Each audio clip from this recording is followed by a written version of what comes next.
Tachaja. Y bienvenido al capítulo número 2 de Duty entre familia. La vez pasada hablamos de la diferencia entre los coreanos, los chinos, los japoneses, pero este capítulo vamos a hablar un poco más del estilo de vida chino.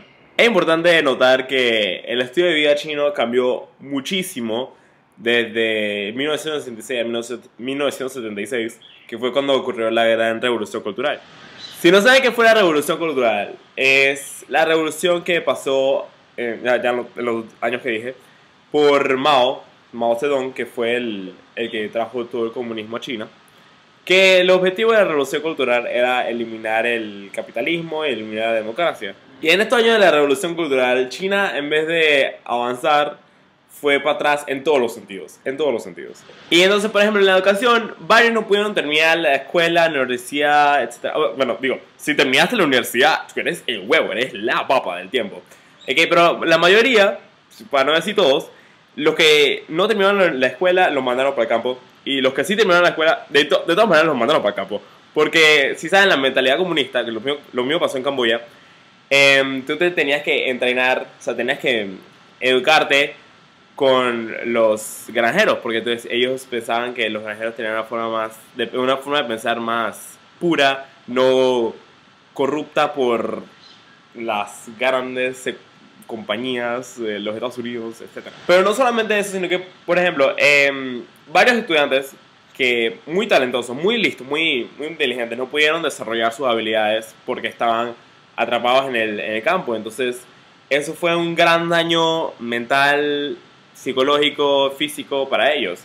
Entonces, eso de por sí ya arruinó China de ese tiempo y del futuro, porque ese era el futuro de China. Pero también, y yo creo que esto fue lo que más dañó a la sociedad china, fue que en el tiempo había muchísima escasez, porque la economía, como vino un paro, el gobierno pensaba que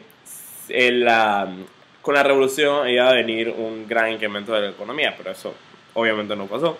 Así que hubo una escasez enorme, y eso era un juego vivo totalmente, o sea, tú tenías que velar por ti mismo y por tu familia. Entonces eso fue lo que incitó el desorden increíble que vemos hoy en día. Por ejemplo, la palabra fila no existe en China. Eso no existe, jamás existió y no existirá. Entonces ese desorden que pasó en esos años, eso cambió demasiado la mentalidad china. Y gracias a eso, China es muy diferente, por ejemplo, Corea o Japón. Que si bien Corea o Japón son economías que están súper desarrolladas y súper bien. Por ejemplo, China antes de la revolución cultural era un país extremadamente próspero.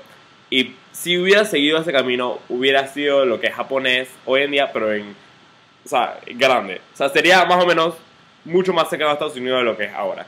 Eso sí, puede que haya juegadillo y todo lo demás, pero en China no roban.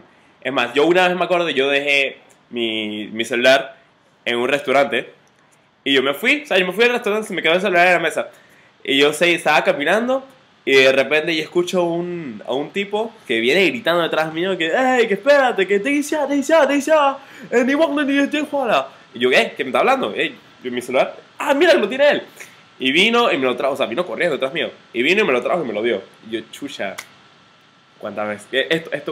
Esto es cuando pasaría en Panamá. Entonces puede que sea todo uno desordenados, pero tiene los valores bien puestos.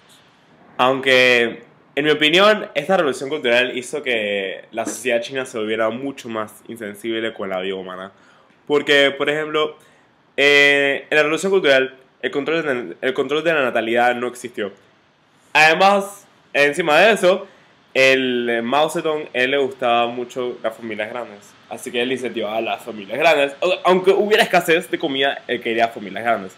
Así que los chinos empezaban a reproducirse como conejos por todos lados. Y había chinitos por todos lados, chinitos aquí, chinitos allá, chinos por todos lados. Así que la vida no se hizo tan valiosa como había tanta gente. Entonces no sé si se acuerden de la niña que atropellaron hace un par de meses ahí en el sur de China. Y entonces que se quedó ahí en el piso, le pasaron 10 personas por al lado, por encima y nadie la ayudó. Bueno, eso es a causa de esta revolución cultural.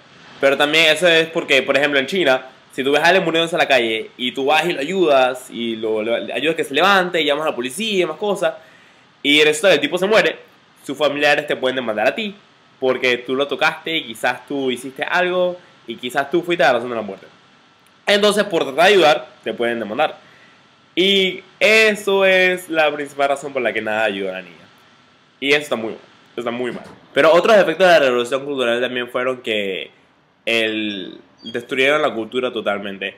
Por ejemplo, habían obras de arte súper valiosas que las destruyeron porque eran recordatorios de un mal pasado. Y, por ejemplo, el chino, el que escribían antes del chino tradicional, que es el chino un poquito más complicado, que tenía muchas más rayas y más cosas, que es el que todavía usan en Hong Kong y en Taiwán. Pero en China, o sea, en mainland, lo simplificaron y ahora es un chino simplificado. La vaina de esto, el problema, es que perdió el valor. Por ejemplo, si escribimos un carácter que sería como bebé, por ejemplo, bebé, sería como una casa y adentro de la casa hay otro carácter que significa joya o jade, jade. Jade, que es la joya más valiosa acá en China. Entonces, en chino tradicional, escribes bebé como una casa y adentro de la casa está la joya más valiosa de la casa. Eso era en el chino tradicional. En el chino simplificado se borra todo eso y se hace una vena que es mucho más difícil de relacionarla con el valor original, o sea, el significado original, porque le quitaron un montón de rayas y entonces ya no es lo mismo. Pero por suerte ya la juventud china, o sea, ya hay un relevo generacional y ya la juventud china está creciendo con otra mentalidad que no es la misma mentalidad comunista que existía hace 30 años. Así que China, más pronto de lo que esperamos, va a volver a ser el país muy próspero que era antes de la revolución cultural y quizás llegue a ser la primera economía mundial. ¿Quién sabe? Y esto es una moraleja del mundo de lo que pasa si le niegas los derechos de libertad a la población. Y eso fue todo por el capítulo de hoy de Dudy Entre Familia. Para el próximo video con un tema menos serio y más entretenido. Además que ya puedo finalmente filmar afuera, porque ya es primavera, ya llegó la primavera, ya ahora hace sol y hace calor, ya no está lloviendo todos los días como en febrero. Así que ya puedo ir por la ciudad con mi cámara a filmar la ciudad, para que la vean. ¿Está bien? Entonces, nos vemos para la próxima. Eso fue todo por hoy. Dudy Entre Familia Crónicas Chinas. Suscríbanse. Chao.